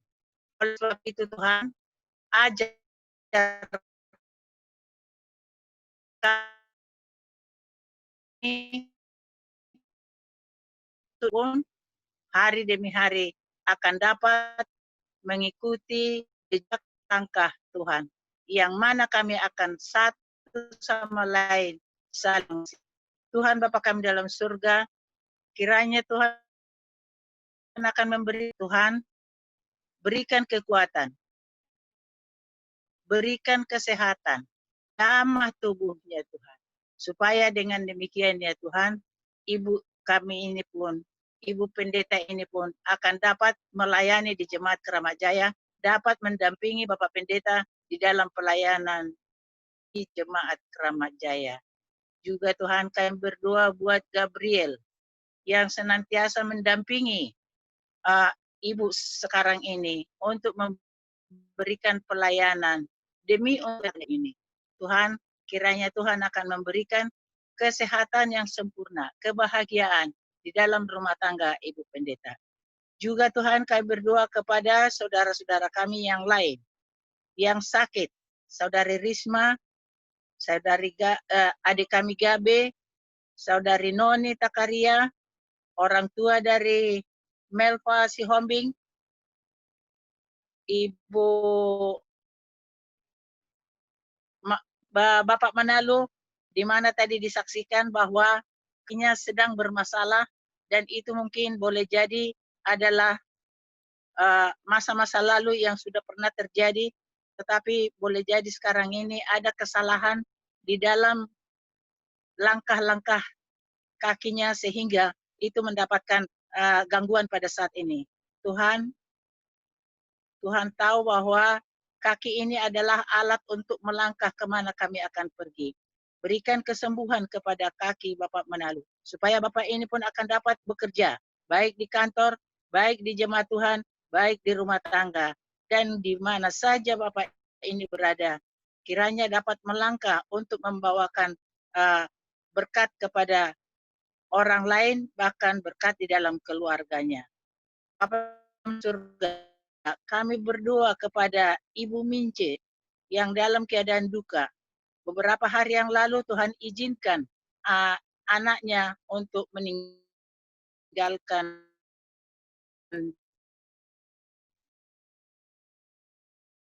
ya, oleh karena saudara kami ini. Tuhan, biarlah Tuhan akan memberikan penghiburan dari surga kepada Ibu Mince, supaya dengan demikian ibu ini pun tidak akan larut di dalam duka yang dia rasakan beberapa hari yang lalu. Bapa kami dalam surga, kami juga berdoa kepada kesaksian daripada saudara Tony Siahaan, di mana saudara kami ini sedang mengikuti kegiatan prakuliah di UNAI. Satu contoh yang akan kita lihat daripada saudara ini, di dalam rencananya untuk mengambil perkuliahan jurusan kependetaan, walaupun dia belum mengikuti perkuliahan, tetapi dia sudah bisa mengabarkan Injil kepada temannya, saudara Rijal, yang memang rencananya juga saudara Rijal ini akan dapat mengikuti perkuliahan di UNAI. Kedua saudara ini adalah jiwa-jiwa yang akan dimenangkan di dalam keselamatan ini. Bapa dalam surga, berkati saudara Tony di dalam kegiatannya di UNAI, apapun yang dia kerjakan, kiranya itu akan dapat membawa berkat bagi dia dan kemuliaan bagi nama Tuhan. Begitu juga saudara Rijal dan keluarga, supaya dengan demikian ya Tuhan, kedua saudara ini akan dapat mengabarkan Injil kepada keluarganya, akhirnya keluarganya pun akan dapat mengenal Tuhan. Bapa kami dalam surga, juga Tuhan secara khusus kami berdoa kepada Tuhan untuk keluarga Fotsa, di mana mereka sebagai keturunan yang akan Tuhan berikan kepada mereka. Kami yakin dan percaya Tuhan akan menitipkan itu ke dalam rumah tangga ini untuk mempererat hubungan suami istri, untuk kekeluargaan mereka. Karena dengan ada di dalam keluarga ini, maka kebahagiaan akan lebih sempurna di dalam mendengarkan doa-doa kami. Juga Tuhan pada saat ini, walaupun acara sekolah tidak berjalan sebagaimana biasanya di sekolah, tetapi sekarang ini sudah diadakan sekolah di rumah, learning home. Ujian sekarang ini sedang diadakan juga. Tuhan, berkati semua siswa yang mengikuti ujian-ujian semester, apakah itu ujian akhir tahun ajaran ini, biarlah mereka akan dapat belajar dengan baik, akan dapat membawa hasil yang baik, dan dapat mengikuti kelas di tingkat yang berikutnya. Tuhan Bapa kami dalam surga, kiranya Tuhan yang akan memberkati semua siswa-siswa, mulai dari tingkat mahasiswa sampai kepada tingkat TK atau playgroup, di mana anak-anak Tuhan ada berada di sana. Juga Tuhan kami berdoa kepada Bapak Takaria yang sedang mengikuti program untuk melindungi dirinya supaya dia bisa masuk ke dalam pekerjaannya. Dengan saudara Luigi juga, biarlah Tuhan akan memberikan yang terbaik, memberikan kesehatan, supaya mereka bisa mengikuti semua kegiatan-kegiatan yang akan dilaksanakan. Berkati Bapak Takaria di dalam tugasnya, berkati keluarganya dan anak-anak yang masih sekolah. Supaya dengan demikiannya Tuhan, terang kebenaran Tuhan akan memancar di dalam keluarga ini. Bapa dalam surga, untuk pokok doa kami di dalam minggu ini adalah Ibu War Benaran. Tuhan berikan kesehatan, kekuatan kepada ibu ini. Oleh karena di dalam masa tua, seringkali kita yang sudah lansia ini seringkali sensitif dengan kesehatan. Terlebih dengan adanya virus pandemi sekarang ini, sangat banyak yang ditakutkan, sangat banyak yang sudah korban. Berkati semua keluarga yang sudah ditinggalkan oleh karena korban dari virus ini. Berkati juga tim medis, di mana mereka penuh dengan dedikasi. Rela mereka meninggalkan keluarganya demi untuk menyelamatkan pasien-pasien yang ada di rumah sakit. Kiranya Tuhan akan memberkati mereka supaya dengan demikian ya Tuhan, dengan penuh sukacita, maka mereka pun akan dapat melayani. Kami berdoa juga kepada rencana pernikahan Yosima. Kami tidak tahu apa rencana Tuhan. Kiranya Tuhan yang akan memudahkan perjalanan, baik itu calon suaminya yang datang dari Italia barangkali atau dari Jepang barangkali, kiranya Tuhan mengatur perjalanannya sampai tiba di Indonesia dengan selamat. Dia akan dapat mengikuti pelajaran Alkitab. Dia akan dapat melangsungkan pernikahan dengan Yosima. Berikan kekuatan, kesehatan kepada Yosima. Juga kepada ibu dan bapak. Supaya dengan demikian mereka pun akan dapat dengan tenang berpikir untuk merencanakan pernikahan ini. Bapa di dalam surga, sangat banyak Tuhan yang ingin kami sampaikan kepada Tuhan. Tetapi Tuhan lebih tahu apa yang menjadi kebutuhan kami secara pribadi di dalam rumah tangga kami, baik di jemaat. Kiranya Tuhan yang akan memberkati kami semuanya. Untuk selanjutnya kami sangat rindu supaya kami dapat bisa bersekutu kembali di dalam Ka'bah Tuhan. Walaupun sudah direncanakan harus diikuti. Sehingga dengan demikian akan dapat berjalan dengan baik. Tuhan, kami yakin dan percaya Tuhan akan memberikan yang terbaik kepada kami. Tuhan akan memberikan waktu yang tepat untuk dapat menyelesaikan semua masalah-masalah di dunia ini, khususnya COVID-19 ini. Bapa di dalam surga, di atas segalanya Tuhan, kami mohonkan pengampunan dosa yang kami lakukan, sengaja atau tidak sengaja, sehingga tidak terhalang berkat yang Tuhan janjikan bagi kami masing-masing. Berkati kami Tuhan di dalam malam hari, dalam istirahat kami, supaya kami dapat tidur tenang, besok pagi kami bangun dengan tubuh dan pikiran yang sehat, dapat melakukan kegiatan sebagaimana sehari-hari yang kami lakukan. Terima kasih Tuhan, Engkau telah mendengar, menjawab, dan mengabulkan permohonan kami. Doa kami ini kami alaskan di dalam nama Yesus Kristus Tuhan, menebus hidup kami. Amin.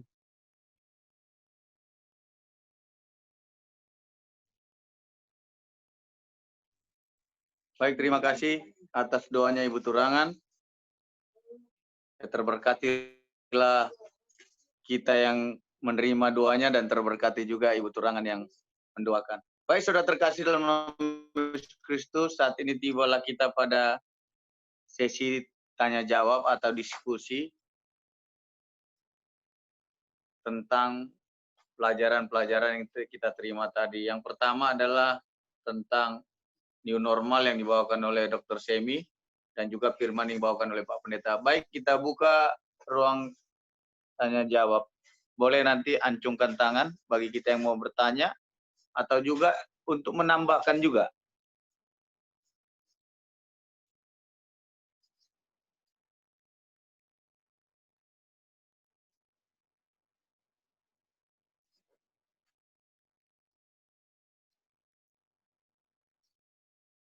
Apakah ada yang mau bertanya di antara kita? Mau bertanya. Oh ya, silakan. Selamat malam semuanya. Selamat malam. Ini saya mau tanya, untuk masalah new normal ini kan karena vaksin juga sampai saat ini belum ditemukan. Nah, kira-kira apakah kalau misalnya vaksin dari COVID ini ditemukan, semuanya akan kembali ke normal? Ya, mungkin Dr. Semi bisa memberikan tanggapan atau jawaban. Oke, Kalau tanda vaksin ditemukan, apakah kita akan kembali normal? Oke. Baik, suara saya terdengar jelas?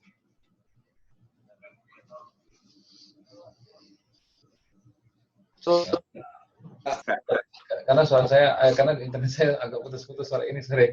Oke, ya baik. Apakah setelah vaksin ditemukan kita akan kembali normal seperti sedia kala? Bisa ya, bisa tidak. Karena seperti yang kita ketahui, kalau vaksin sudah ketemu seperti polio, sekarang sudah hampir tidak terlihat lagi kasusnya. Dulu itu adalah outbreak, itu adalah wabah. Seluruh dunia juga kena polio ya, tapi sekarang vaksin polio sudah ada dan harganya sangat murah atau bahkan gratis kalau kita di puskesmas. Itu bisa kita kembali seperti sedia kala, nggak ada masalah. Demikian juga dengan influenza, karena akhirnya selain vaksin, kombinasi juga dengan herd immunity, kita semua imun terhadap influenza, tapi bisa berulang ketika daya tahan tubuh kita turun. Maka bisa ya, bisa juga enggak. bisa ianya gimana kalau vaksin tersebut bekerja lalu dicampur dengan herd immunity, maka kita COVID ini nanti ke depannya akan seperti influenza dan juga polio. Jadi seperti itu, jadi kita kembali seperti normal. Mungkin nggak dalam waktu dekatnya. Kenapa? Karena vaksin biasanya bekerja untuk satu strain atau satu tipe virus COVID. Seperti kita ketahui, di Cina, di tempat negara asal COVID ini sendiri, si virus corona itu, COVID-19 ini, virusnya sendiri sudah bermutasi sebanyak 5 turunan. Artinya, kita misalkanlah COVID-1, COVID-2, COVID-A, COVID-B, COVID-C, COVID-D, COVID-E gitu ya, 5. Nah, vaksin terhadap COVID-A bisa jadi tidak bekerja terhadap COVID-B, C, D, dan E. Vaksin terhadap COVID-B mungkin tidak bekerja terhadap COVID-A, C, E, D, C, D, dan E.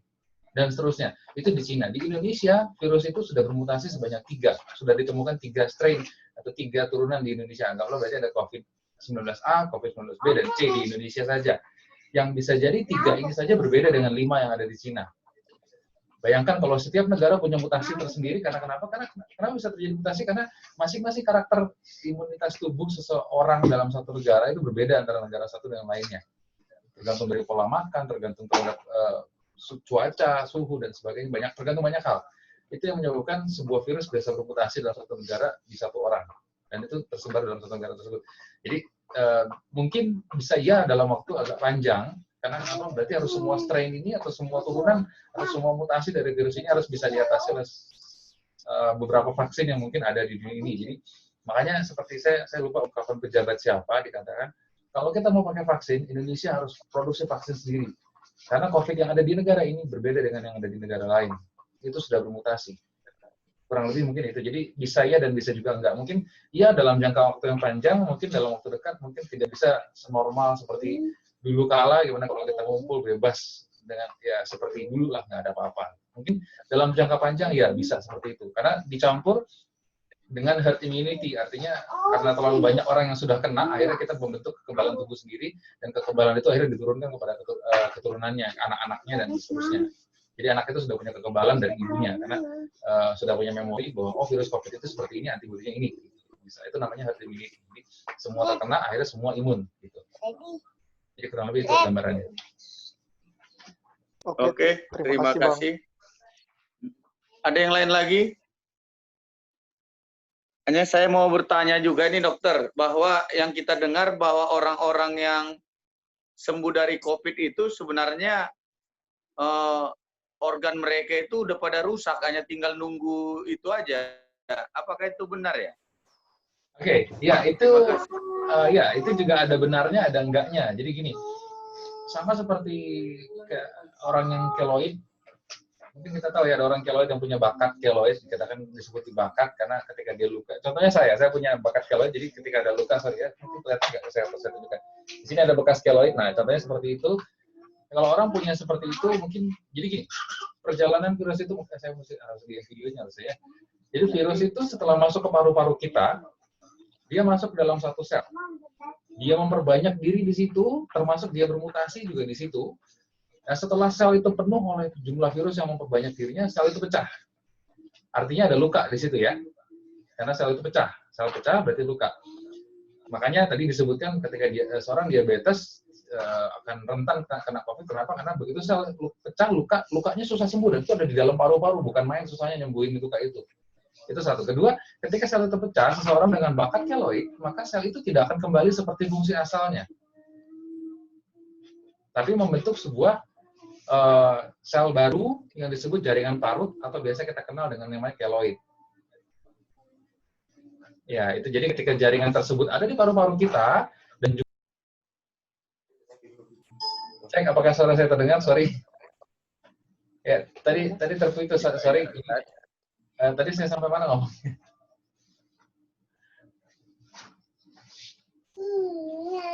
Halo? Oke. Ya, ini udah kedengaran lagi. Ya, oke.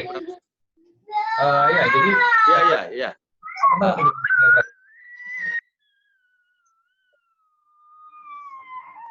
Sampai halo?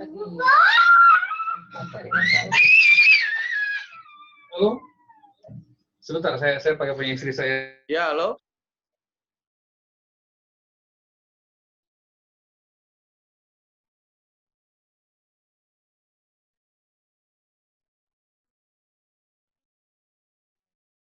Oke, cek kalau begini gimana? Kedengeran nggak? Ya, sel tersebut pecah, akhirnya membentuk keloid, dan nah keloid itu adalah jaringan parut dan dia tidak berfungsi sebagaimana sel paru-paru seharusnya. Nah, ketika keloid terbentuk dalam paru-paru kita, betul itu tidak akan kembali menjadi paru-paru kita yang seperti sebelumnya. Bayangkan kalau itu terjadi menutupi separuh paru-paru kita, maka separuh paru-paru kita setelah menjadi sel jaringan parut atau keloid tadi, tidak akan kembali berfungsi sebagai paru-paru. Sel-sel yang tadi sudah rusak. Itu makanya ketika saya dengar berita bahwa pemain sepak bola ada yang terkena, sebenarnya kasihan kalau dia ternyata seperti itu yang terjadi, maka kasihan dia bisa jadi ada sebagian dari paru-parunya yang mungkin tidak berfungsi sebagai sel paru-paru. Kalau itu sudah menjadi berbentuk keloid. Gitu. Tapi kalau ternyata dia si imun tubuhnya menyerang cepat, jadi COVID tidak berkembang terlalu banyak, akhirnya tidak terbentuk banyak jaringan parut atau keloid, maka bisa jadi dia selamat dan fungsi seperti sedia kala. Gitu. Oke. Terima kasih. Mungkin ada yang lain? Tentang firman Tuhan?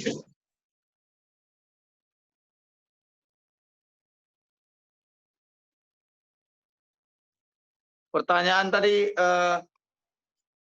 Pendeta, tadi dikatakan bahwa kritik itu memang kecenderungan negatif ya, Pendeta ya? Iya.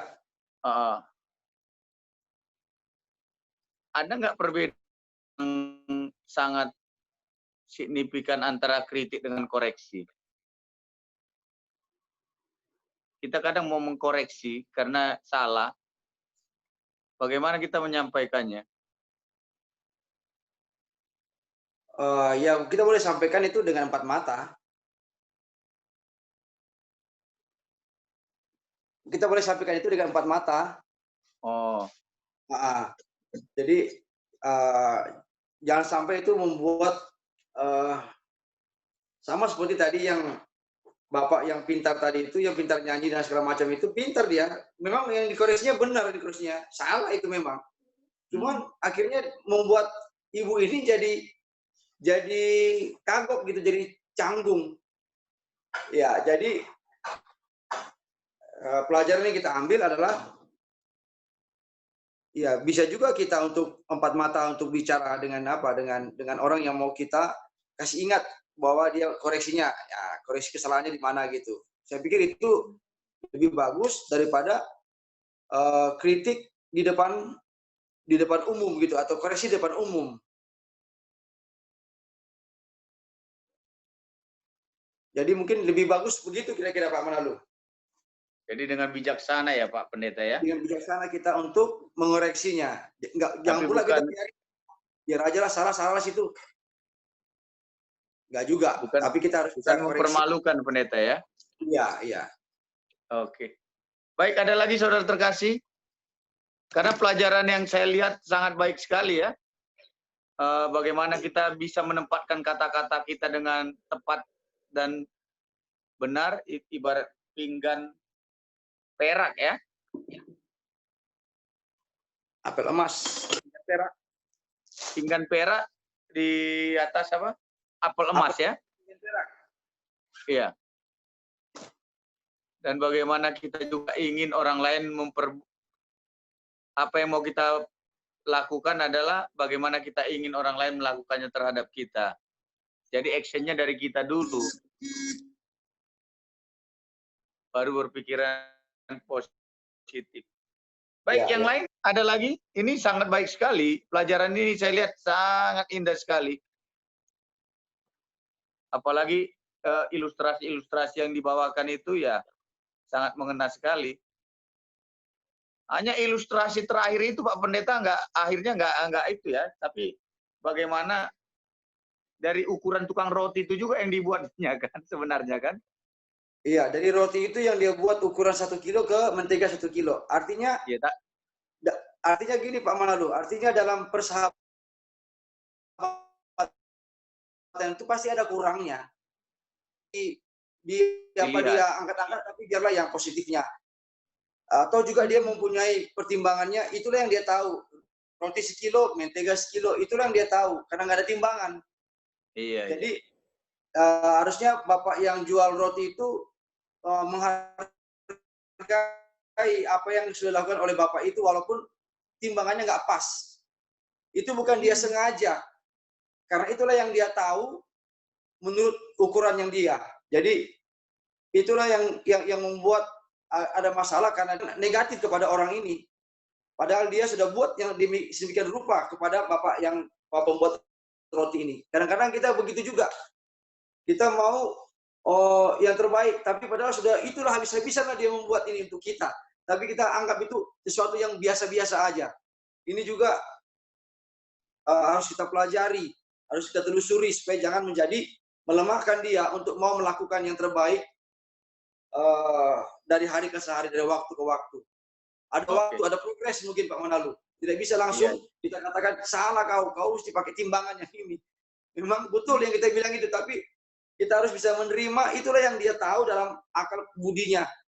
Tapi kita bisa doakan dia, bersahabat dengan dia. Jadi kalau mereka saling tukar menukar, jual roti dan mentega ini terus akan baik, ini akan termotivasi untuk membuat yang lebih baik lagi nanti. Kira begitu Pak. Terima kasih. Mungkin ada yang lain dari kita sebelum kita tutup kebaktian kita ini.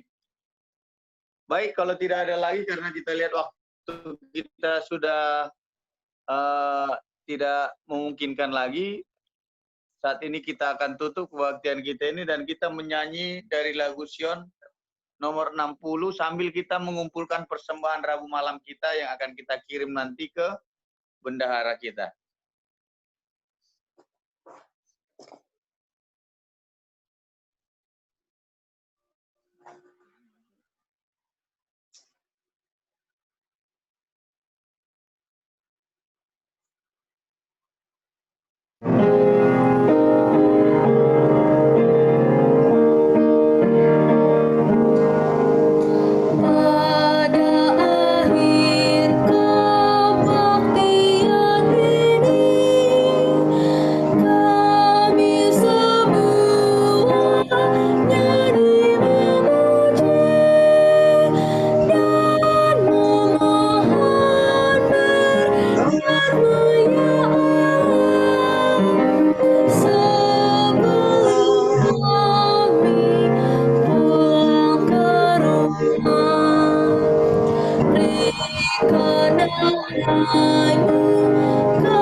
Baik, kita akan menutup kebaktian kita ini. Kita minta kesediaan doa tutup Ibu Menti Purba. Kami persilakan. Ibu Menti.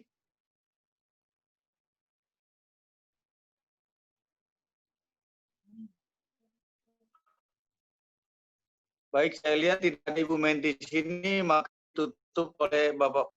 Tuhan Allah Bapa kami yang bersemayam dalam kerajaan surga, kami masih tetap bersyukur dan berterima kasih kepadamu ya Tuhan, oleh karena kami boleh dapat bertatap muka dari kejauhan, satu dengan yang lain umat-umat Tuhan dalam persekutuan permintaan doa ini.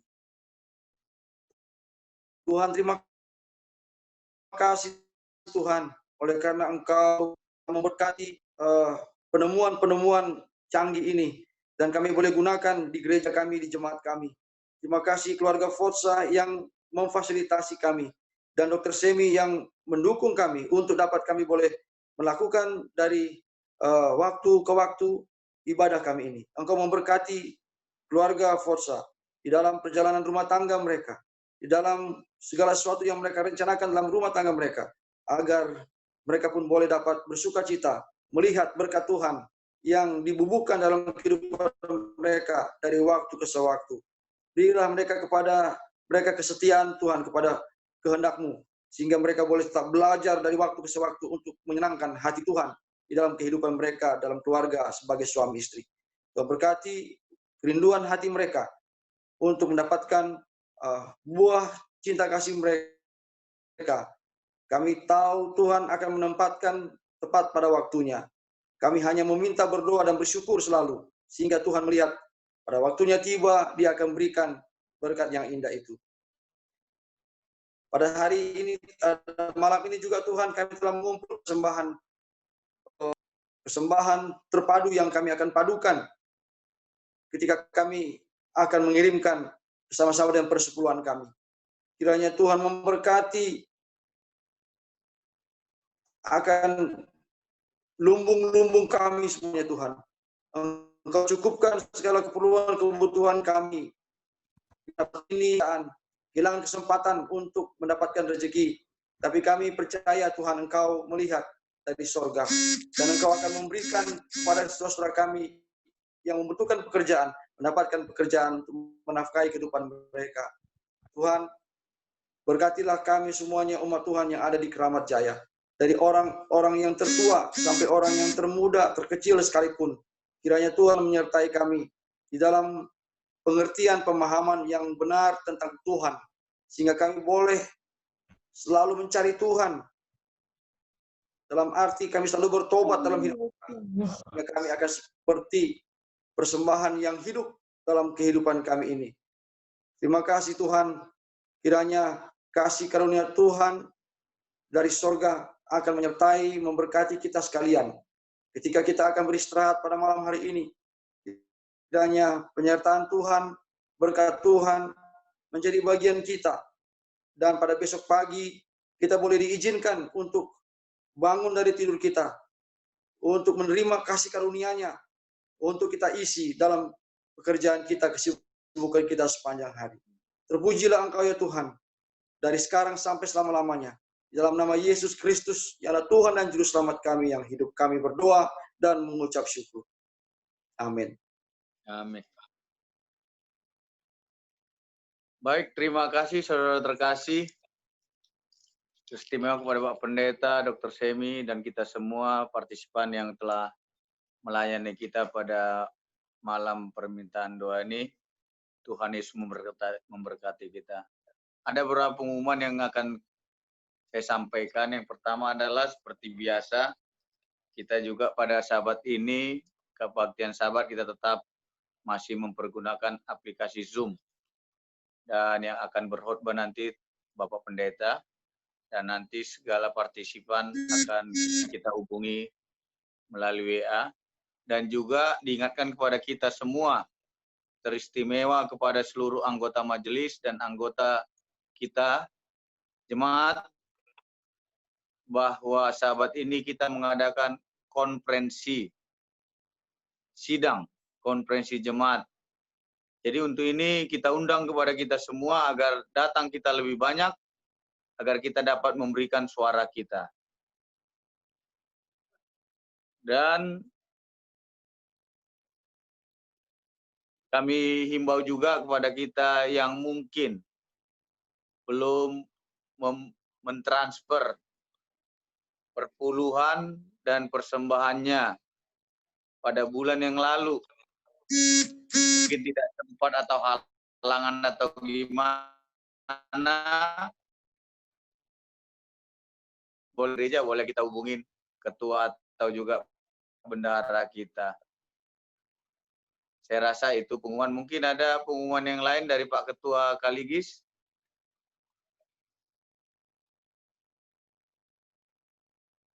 Oh, tidak ada, Pak Pendeta. Kalau tidak ada, kiranya Tuhan Yesus memberkati kita dalam kehidupan kita, seluruh jemaat Tanjung Priuk, senantiasa sehat, terhindar dari penyakit, terutama penyakit COVID-19 ini. Tuhan Yesus memberkati kita. Amin.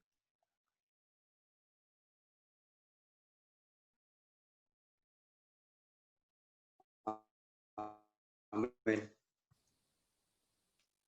Dibuka Dokter Semi itunya.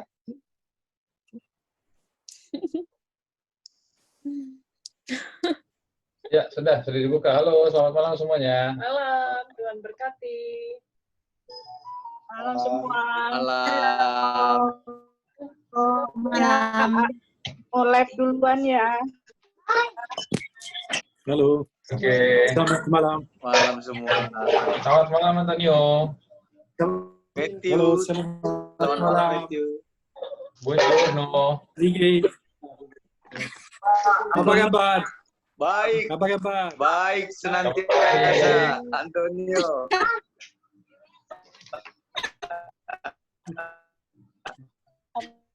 Ira, semulai pintar. Malam-malam, selamat